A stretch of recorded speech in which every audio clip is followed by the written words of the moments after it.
We really should have waiting parents, not waiting children. Over 100,000 children are available for adoption through the U.S. foster care system, and 27% don't have anyone, like a relative or foster parent, in the process of adopting them. 60% are between the ages of 5 and 17, and 2/3 are part of sibling groups of 2 to 8 children. Hey listener, my name is Marcy Bursack. My husband and I chose adoption as our plan A. After blogging about our journey adopting a sibling pair, I began mentoring families right in my own living room. That passion grew into the Forgotten Adoption Option, a nonprofit I now lead as a volunteer while working full-time in the tech industry. From my blog, 3 books, app, and classroom lesson to now a 45-minute course called Foster Care Adoption Simplified, which you can find at ForgottenAdoptionOption.com, I've created practical, heartfelt resources to help families navigate the foster care adoption process. As you listen to this episode, I encourage you to ask yourself, who in my circle needs to hear this? It's often people in what we call helper professions, people like therapists, nurses, doctors, police officers, firefighters, social workers, and teachers like my husband. These are the people who tend to step forward to adopt children from foster care. But this work isn't only about becoming an adoptive family, it's also about becoming an advocate and ally. Every waiting child deserves not just a forever family, but a community of people who champion their future. Whatever led you to this podcast, I am thrilled that you are here. My mission is simple, to help every waiting child be with their forever family. And that's exactly why I host this podcast. Welcome to the Forgotten Adoption Option podcast. In today's episode, we're talking about something incredibly meaningful: what it's like to be adopted as part of a sibling group. A sibling group simply means 2 or more children placed together. And in this episode, we have all 3 siblings who were adopted together. And speaking of 3, this whole episode started because of something that happened 3 years ago for Thanksgiving. My husband and I decided we are not going to spend Thanksgiving and likely the entire day and night before in our kitchen preparing food for hours and then doing a mountain of dishes on our day off work. So somehow we learned a local restaurant was offering to cook a family feast for us. And all we'd have to do is pick it up between 10 and 2 for Thanksgiving. So here we are. Hi, Laura, Kim, and Dan. Hi, Marcy. So Laura Mennemeyer, the eldest sibling, is the owner of Hendrick's Barbecue. Each year, she and I have had a phone call where she helps me feel incredibly confident about the portions I order, ensuring we account for if I want leftovers or not. So we literally go by how much extra do you want? How many people are at the table? It's just something we've talked about all 3 years. And something that's really stood out to me is her tone and demeanor. She literally, you can feel the joy of her excitement in preparing the meal for our family. It's the sweetest thing. So Kim, the youngest sister, also works the restaurant as a bartender and server, and Dan, their brother, rounds out this incredible sibling trio. This year, when Laura called to confirm my Thanksgiving order, our conversation took an unexpected and emotional turn, one that had me teary-eyed while fumbling to get my debit card information to pay for the order. And that's what's led to this bonus episode. So Laura, let's start with you. What was on your heart the day you called me about this Thanksgiving order? Well, to be very honest with you, I was feeling a little bad about the back and forth. You had emailed, and then it was a couple of days before we solidified it. So I was like, let me get on the phone with her myself and make sure that I get this done. I was not feeling that at all. Well, I realized that. I did realize that. But the manager that was working on the order was like, hey, call her, especially if you want to talk to someone who's literally talked to Kelly Clarkson before, which she knows I'm a huge fan. Because you saw my email signature. Because I saw the email signature, yes. And so I got on the phone with you, and I was like, hey, I have to tell you I'm adopted. And then it went from there. The stories were shared and conversations were had, and then Thanksgiving was paid for, and then the podcast was scheduled. Which was pretty wild, because I remember as we were talking, you were like, oh, I wanted to share with you I'm adopted. And I never know when someone shares if that's like, oh, I was adopted as a baby, or oh, I was adopted through an intercountry adoption. And then you were like, oh, I was adopted through foster care. And I was like, oh, okay, well, how old were you? And so then it was just this incredible thing. As my husband and I adopted siblings ourselves, I was like, you have 2 other siblings and you're still together, which is so beautiful. And so you told me that you were all placed in foster care together. And so, Laura, maybe you can start off. How old were you when you entered into the foster care system? I was 7 years old. And then it was in the summertime, and my birthday's in August. So I was just about to turn 8 when we were first placed in foster care. I was 4. And I was 6. Yeah, we're really close in age. Yeah, we are. It's a lot for someone to say yes to. And so, Laura, I remember asking you how old you were when you got adopted. Can you walk us through how old you were kind of when you entered care, and then I know it sounds like you all were somewhere for like an evening. Yes. And then you moved. So what was that like for you? And maybe Kim and Daniel, if you guys want to add anything to that as well. Sure. So we were placed in an emergency care overnight.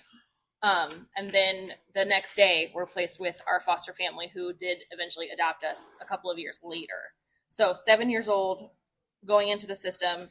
I was 10 when we were officially adopted. But you lived with the same family the whole time, right? Yeah, so you were with them for like multiple years? Yeah. Okay. Yes, yeah. All three of us. We went through the process through the DFS office here in St. Charles. So that's why it took 2 years because that is their limit on how long you can be in the system before you're available for adoption. So they tried reunification with our biological family. So after several attempts, it did not work. So our foster family eventually adopted us as soon as we were eligible for adoption. Mm-hmm. Yeah. So you're in Children's Division. And for those that might be listening anywhere in the country, so yeah, we're in the same county, which is super cool. And it's interesting. So your now adoptive parents go from 0 to 3 kids overnight. And for me, we went from 0 to 2. So like that was a big shift, but I can only imagine what it's like to have 3 that are all together. And I wonder, Laura, like, what do you remember being aware of? Was it the middle of the night when you all were taken? And like, what do you remember from like kind of that 48 hours of your life? It was not the middle of the night when we were first taken because DFS came and we were at Mary's house playing in the front yard and the police came and took us. It was overnight before we were placed. I remember being at the police station at nighttime. Grandma was there. And she was really angry. Like, she was so mad at me. And then we were placed at the emergency stop. I don't know what your guys' memories are of that, but I remember being, like, in the front yard when the social workers, like, I remember what she looks like. I remember the police coming that day. And then by that evening, we were in. So I remember being woken up by our babysitter. We were sleeping on the floor in her room, kind of in her closet, and our babysitter was crying, and she took us outside and told us to put our clothes on, took us outside, and there were cops there, the lights were on, and me and Danny got to ride in the back of a cop car. We thought it was the coolest thing ever. It was, but we had no idea what was going on. I was scared. When we got to the police station, nobody would tell me anything. You know, I didn't understand what was going on or why we were there. I thought I was in trouble. You know.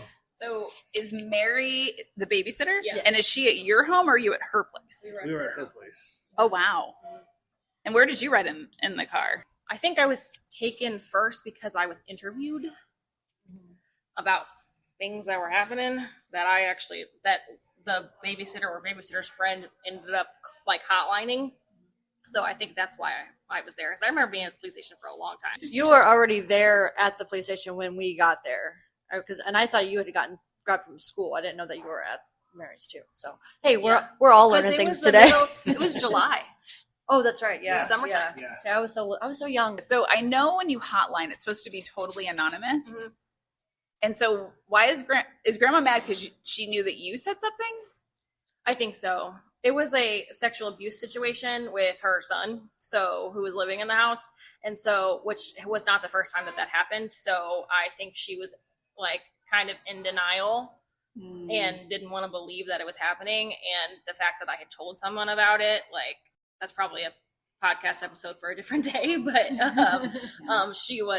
I think that's what she was upset about. And but also at the time I didn't realize the consequences of having that conversation and like what was going to happen after being interviewed by police and stuff like that. I didn't know that's what happened next, you know.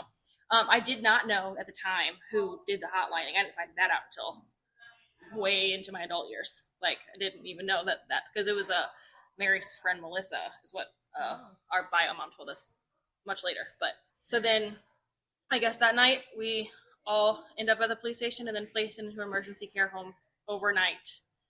And then they were telling me that we went to daycare the next day, which I don't have any memory of. So I'm going to turn that over to Danny. Yeah, I don't really remember much from the daycare either. All I remember is being really confused that I was in a place that I've never been before, surrounded by kids that I've never seen before. So, yeah, I'm going to let Kimberly talk about this one. crazy because this is a core memory for me, guys. Where we went to this daycare, and I remember them separating me from my brother and sister because I was younger, so I had to go with the younger kids. And I just remember there being a really tall wall, and they were on the other side of that wall, but I was not allowed to go over there. And I remember just being devastated. Like, I just got uprooted from my life. Went to stay the night with these strangers, went to a daycare the next day, and I couldn't be with my brother and sister. And that was traumatic for me. So, yeah, that's what I remember about that daycare. Were you all really close as young kids? Yes, we were grouped together constantly. I mean, we went from pre-foster care. Our parents were unstable, to say the least. So we were, moved around, grouped together, stay at this friend's house, stay in the car for hours at a time. Who knows, so it was always just us three. Crisis nursery. Yeah, oh my God, the crisis nursery. I remember those too. Yeah. Like, I have a lot of memories from that time. And I think if you're from another state than Missouri, the crisis nursery allows kids can be electively dropped off there, or it's kind of like a holding place. I actually used to volunteer at one when I was in high school, but it's essentially just like a safe haven for kids while the parents need to go to an appointment or kind of work on themselves or anything in between. We were the only thing that was consistent, was the three of us, even before getting placed into foster care. So the fact that we were allowed to stay together, I think, is probably what has kept us alive. From what we had talked about before we started recording, you weren't at that preschool before being in foster care. So did you stay there? Did the kids know you were in foster? How did that all kind of work for your environment? So that was just like a one-day thing. We were only there for that one day. So, with any kid, after your initial, cry it out, then you start to play with the other kids. And that's what I remember doing. I started playing with one of the other girls until, the teacher wanted to introduce me to the class. And I remember she was trying to have me stand in a weird way, next to her, too close to her. And I kept pushing off because I did not want to be that close, and she kept pulling me back. And it wasn't anything nefarious, but as a kid, I'm stop touching me. So I remember that being really awkward. And then there was another girl who was just come ride this big wheel with me. And then it was all good for the rest of the day. I don't know how much of this you're going to put in there because it's a long story, but yeah. So then after that, we went to, that's when we went to the, Val was our caseworker. Love her. Just saw her couple months ago, and she came into Hendrix. And we're like, Laura, is that Val? She's like, that is Val. What's that, Val? So anyway, she was amazing caseworker. And so I remember she had a convertible. So we got a ride in her car to the DFS office. And that's when we met our now adoptive parents for the first time. And I remember bawling my eyes out, and my mom being like, what? I don't know what to do with this. She's like, you're going to make yourself sick. It's okay. Calm down. I'm just crying for days. I don't even remember. So whenever we left the daycare and got to the DFS office, I didn't say a word. I was quiet the whole time. I said hi to Dale. I remember when we got to their house, first thing I did was fall asleep on the couch, and I slept for hours, the whole till the next day. Yeah, the neighbors came over, mom's, because we're in a pretty small town, so the neighbors know each other. I do remember meeting Wally and Vicky that day. And didn't mean anything to me at the time, but now that I'm thinking back, I do remember falling asleep on the couch and Wally and Vicky coming over. We had spaghetti for dinner. Gross. What, were there meatballs? No. Garlic bread? Ground beef spaghetti. And it was my mom's secret recipes to sprinkle sugar in it, which is gross. Not a secret. Not a secret. At the time it was definitely different for us, but I do remember having spaghetti the first night there, and I do remember you sleeping the whole time. And it was pretty emotional because we just wanted to go home. We didn't know. We didn't know what was happening. We just wanted to go home because we were just uprooted from our entire everything we knew. Did they tell you this will be temporary, or how long? Did they give you any guidance as kids? Not that I know of. That we did know it was going to be temporary because the whole goal was to go back home, was to get, and then we went into visits at the DFS office, and then we even got to the point with our biological mom, not our dad. We got to the point where we even spending weekends with her, but she could not maintain all the things that she should do to let us live with her. So eventually, after the time period passed, the parental rights were terminated, and then we were up for adoption. And I don't even know if my parents even second guessed. I think they probably intended to do that from before the parental rights are terminated. I'm not entirely sure, but I think so. A couple follow-ups. So I know that when children are placed in care, they often look to immediate families, like aunts, uncles, grandparents first, but that didn't happen for you all. So most of our family had a history. So Those weren't good choices. yeah, they weren't really good choices. The only one that was really available was in the Army, so he wasn't available either.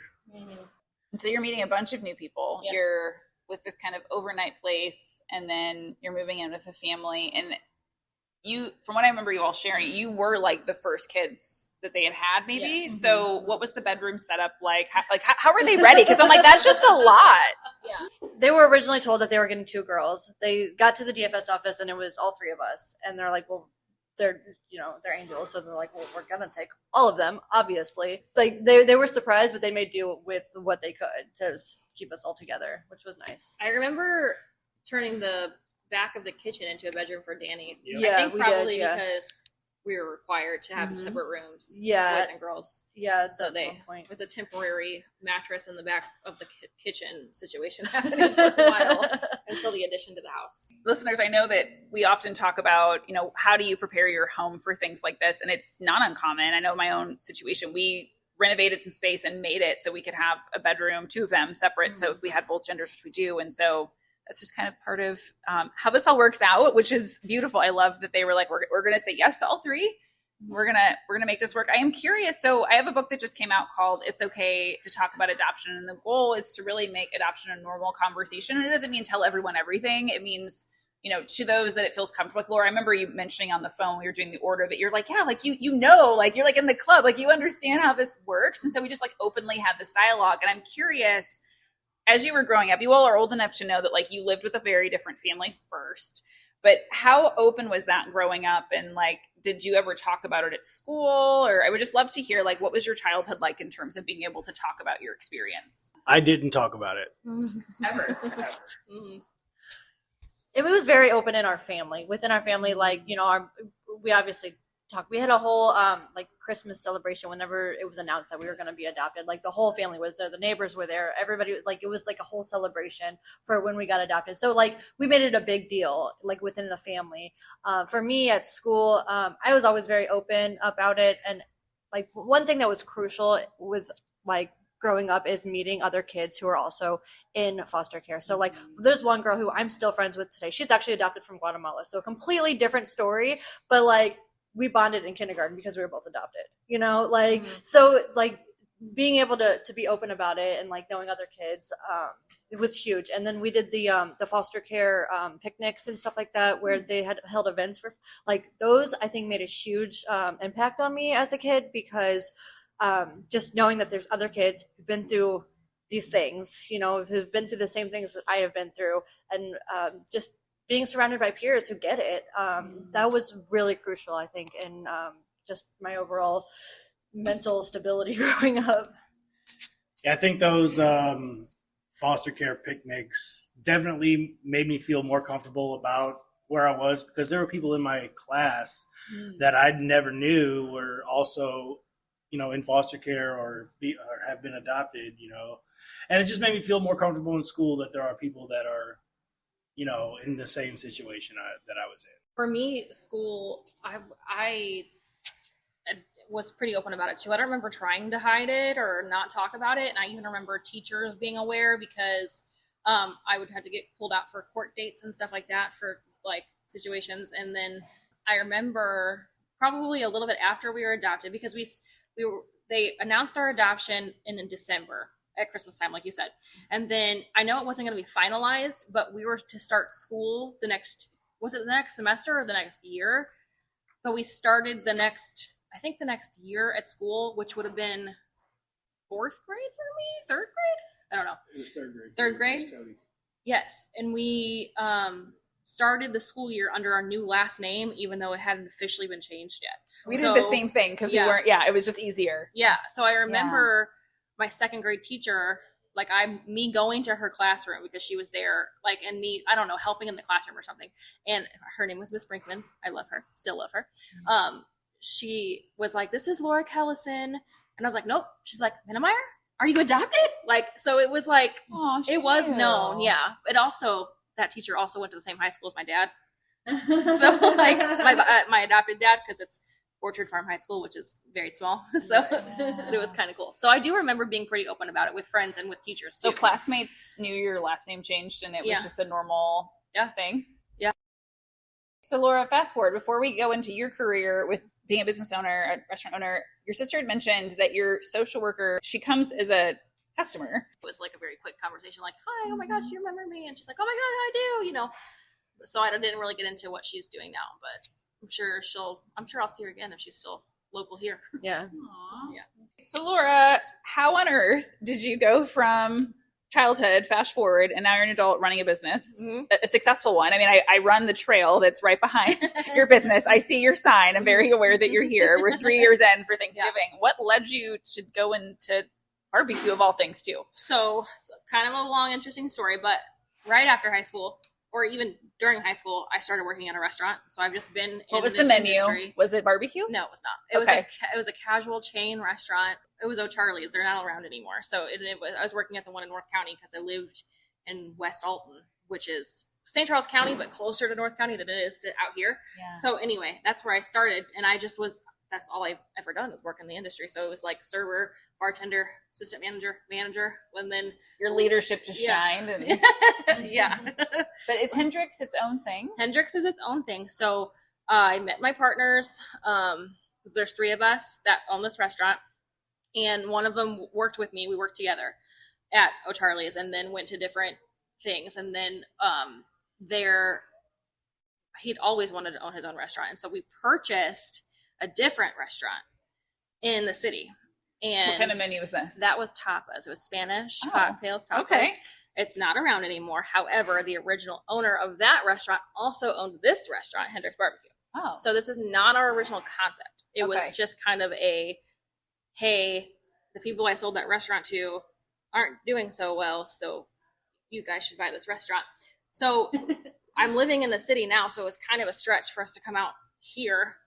And for listeners, that's like a 30-minute drive? It's about 30 minutes on a good day. Yeah. Which I don't mind. Like, listen to my audiobook, decompress. I don't mind the drive at all. Everyone's like, oh, I can't see why you crossed the river. I'm like, trust me. Come on over. So that's just, I mean, restaurants are all I've ever known. So this is what we do now. And then the Thanksgiving thing started happening because we are closed on Thanksgiving outside of doing the orders. But I really am super grateful when I get to, like, when someone, especially you and several others who are repeat every year, they order from us and they're just like, oh my gosh, I can't wait to, like, this is what we do. And just like, it's like, I get to be part of other people's family traditions. And that's super important to me. So I'm actually very grateful that I get to do this. I'm very grateful that I met you. And just tomorrow is like a very busy day for us because once we are finished with everyone's pickup orders, which we are having a record year, then our family will come here and we'll do our family's restaurant. There's gonna be 40 people, so you have the space for it. How many on a packed night? How many customers can be eating at once? Well, depends on if we're using the event spaces. We have 2 of those, and if those are full, those are about, I would say that's like 80. And then there are, how many inside seats are there? I don't know, 28 times. There's 30 tables, and some of them seat 4. And I would say 200, about 200 probably. Yeah. Because I remember we've had 100 top up here, 200 top. Yeah. So, about 200 in the main dining room. We've, a lot of space for large parties to come in. So we have that a lot. Mm-hmm. So love soccer season. Right. It's so interesting to me just how that all comes together. And then I guess, Kim, at some point you start working for Sister. I would love to know, like, when did that occur? Did you follow her through her other places, and then also what it's like to work? I mean, there's things about working with your spouse and working with your cousin and working with your sibling. I'm very curious how that dynamic goes to play out. You want to know honestly? No. Well, there was a period of my life where I was not around family for I was battling addiction and stuff like that. So whenever I was ready to get better, Laura was there because she's always been there. There's been several times where I was like trying to get better. It didn't work out. But I finally was, and she was like, "Are you for real this time?" I'm like, "Yes, I'm for real this time." And she's like, "Okay, well, I need to cook at another one of her sister restaurants that used to be there. It was Diablitos, and it was like a little taco, Mexican food. She's like, I need to cook there. And I'm like, I never cooked before, but I will do my darndest. And my first job was also at Charlie's back when I was 16. So I just went where she was. So I did follow her in some instances.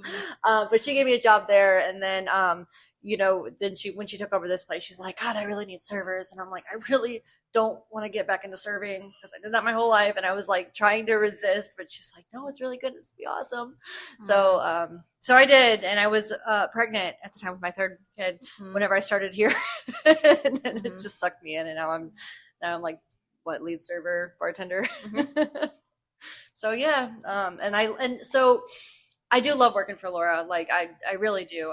But she does hold me to a much higher standard than she would regular employees, which is good, but also a little exhausting.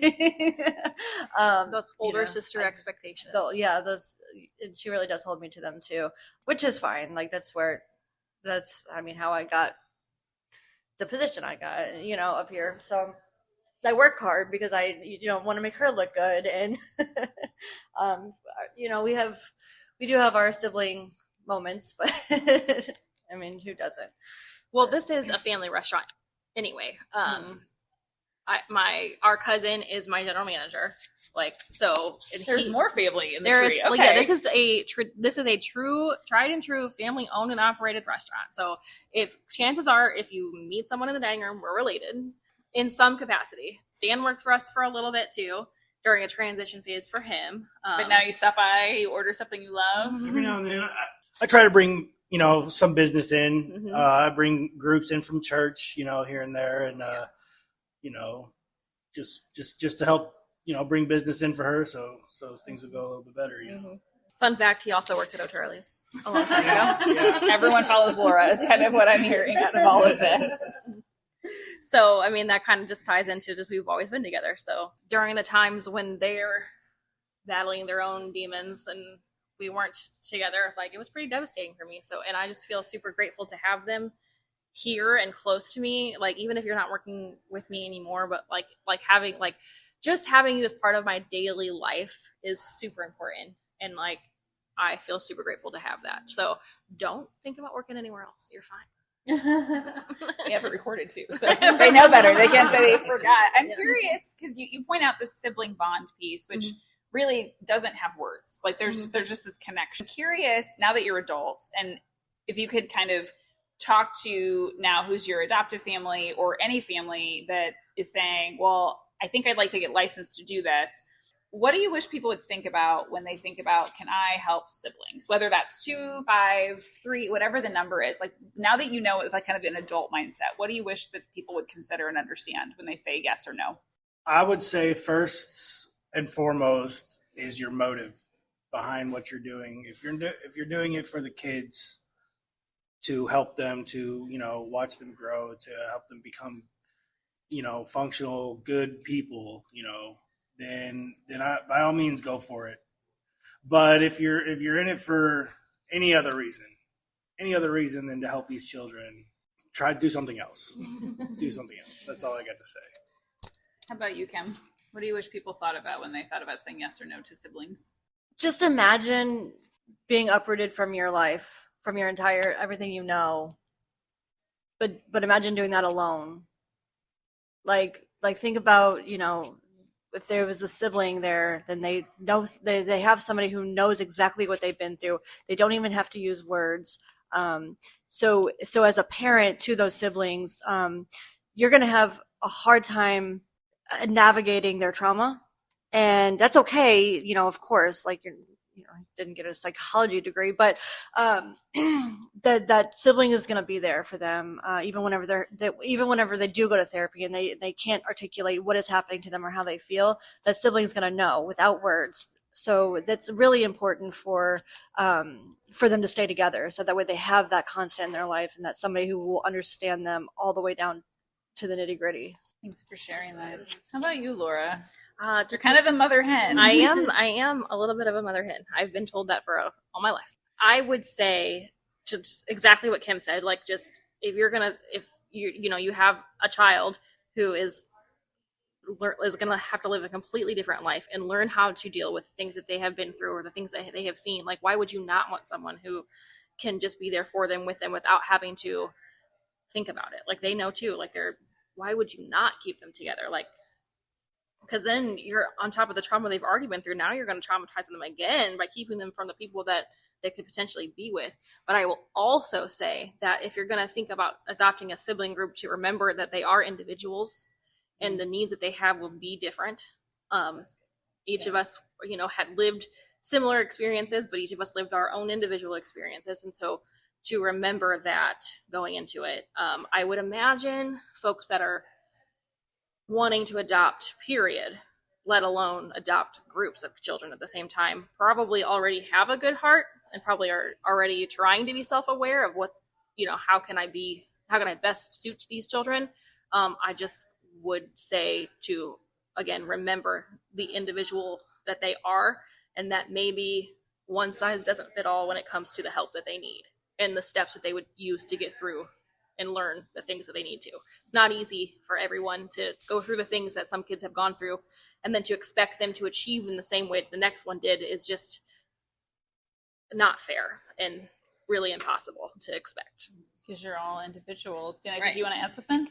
Yeah, I just want to build on Laura was talking about the trauma of what comes with being put into a foster family or whatever. But imagine adding the trauma you'd be adding to a child if you said yes to one sibling and then no to another, because that's trauma on top of trauma right there. Because now the one that didn't get taken is now living the rest of his life. What's wrong with me?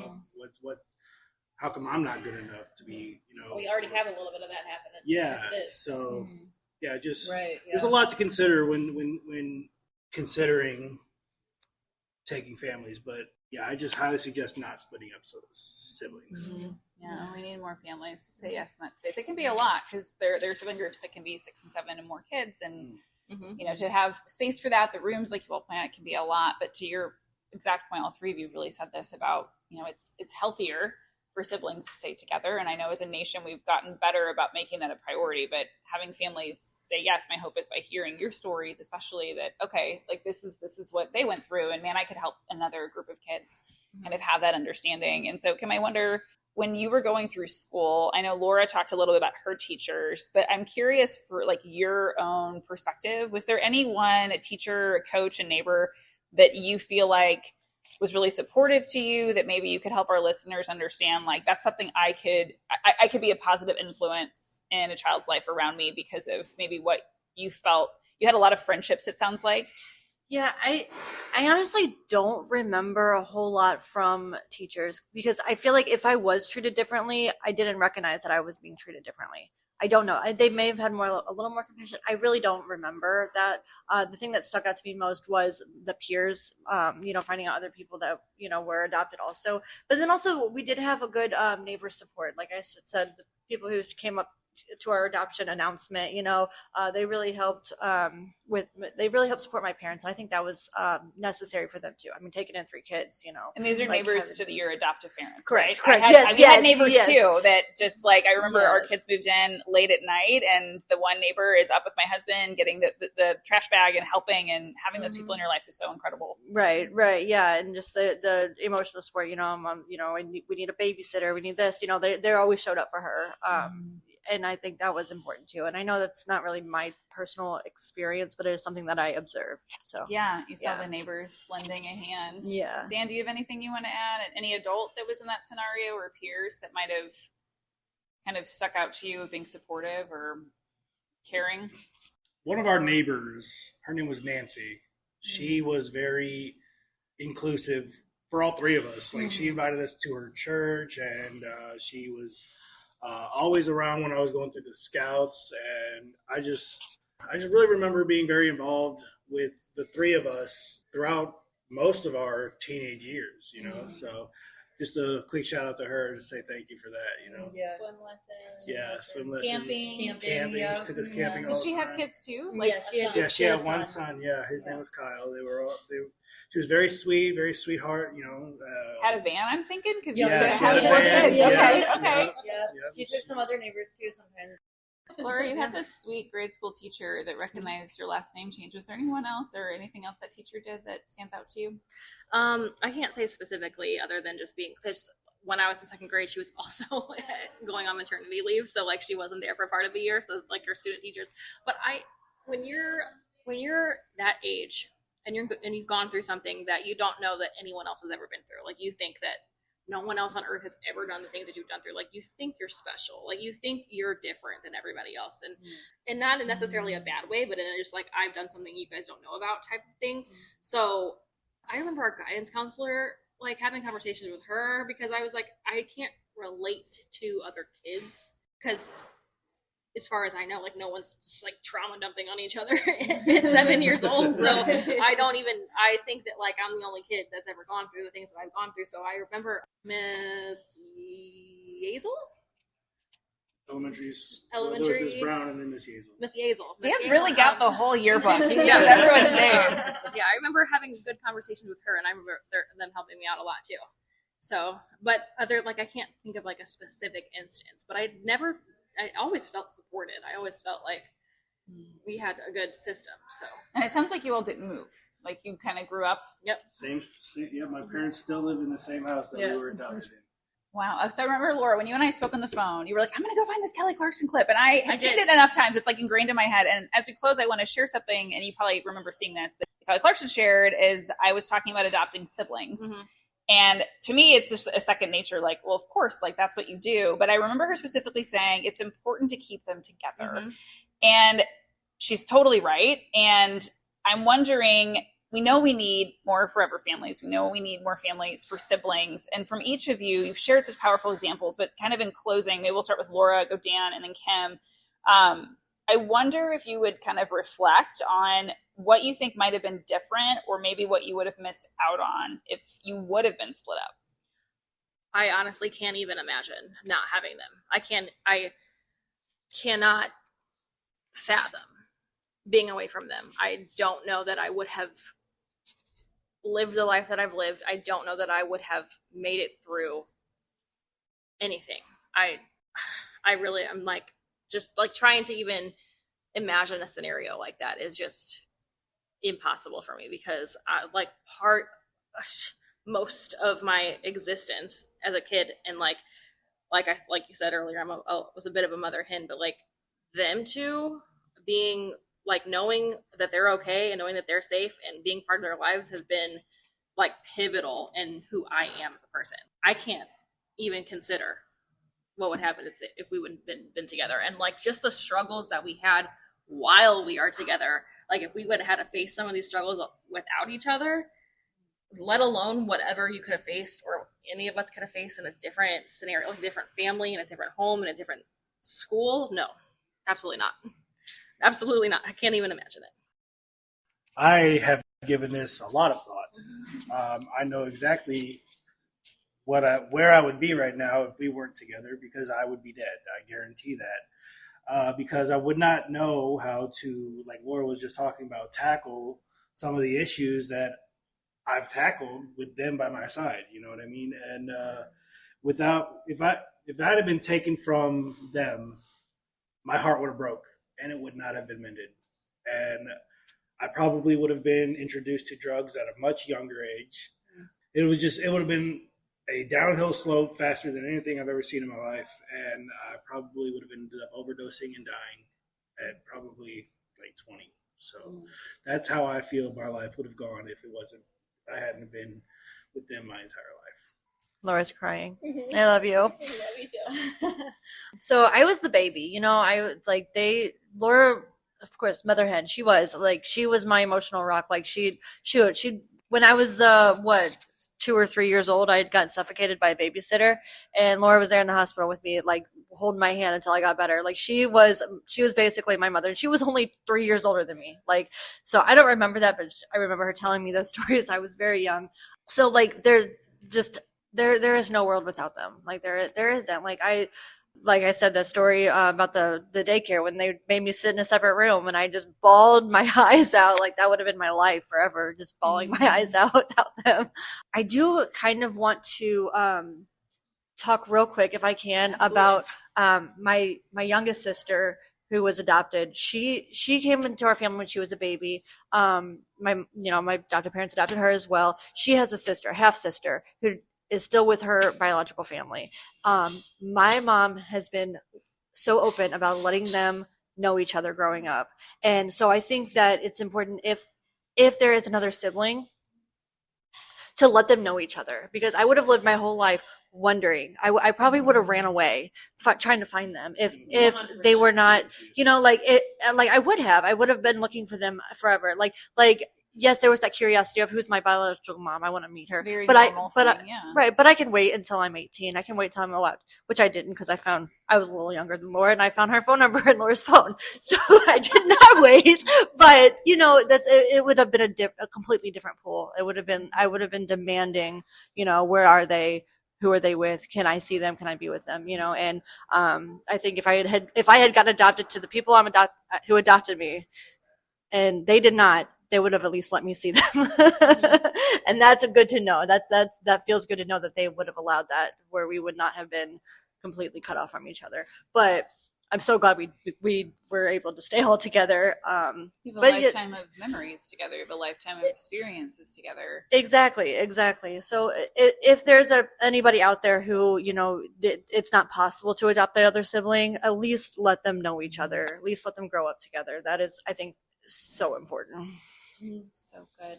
I mentioned too a little bit before we started recording too, like I've always wanted to have siblings on the podcast, and I love that it's the three of you and that you're able to, in a healthy, comfortable way, talk about this. And so you may not ever get to know who all is listening, but I can tell you that it's been very meaningful to hear what you all have gone through and how you've stuck it together. And I think it's very timely with the Thanksgiving holiday and thinking about the number of siblings and children just kind of continuing to wait. So thank you so much for sharing your stories.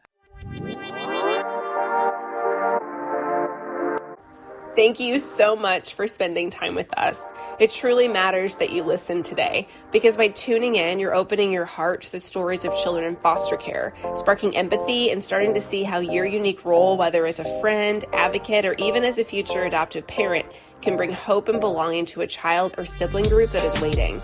I also want to personally invite you to reach out to me to ask anything that's on your heart.